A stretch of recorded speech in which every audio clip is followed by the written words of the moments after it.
யார் அவங்க? யாருன்னு தெரியலையே. வாங்க போய் பார்க்கலாம். யாருன்னே தெரியலையே. நான் யாருன்னு உங்களுக்கு தெரியுதா? உங்களை பார்த்தா நான் யாருன்னு தெரியுற மாதிரி தெரியலையே. நானே சொல்கிறேன், நான் தான் வாஞ்சிநாதன். நான் 1886ஆம் வருடம் பிறந்தேன். சிறு வயதிலிருந்தே தேசபக்தியுடன் இருந்தேன். பிரிட்டிஷ் ஆட்சியின் அடக்குமுறையை எதிர்த்த திலகர், வ.உ. சிதம்பர பிள்ளை போன்ற தலைவர்களின் சிந்தனையால் நான் மேலும் ஊக்கமடைந்தேன்.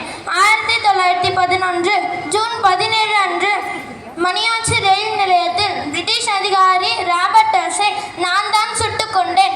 அந்த செயலுக்கு பின் என்னை நானே துப்பாக்கியால் சுட்டு உயிரை மாய்த்து கொண்டேன்.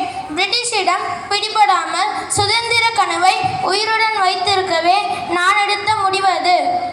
ரொம்ப நன்றி ஐயா. நன்றி. ரொம்ப நேரம் ஆயிடுச்சு, கிளம்பலாமா? கிளம்புதான். ஆனால் ஒரே ஒரு நிமிஷம், இவங்க எல்லாருக்கூடயும் ஒரே ஒரு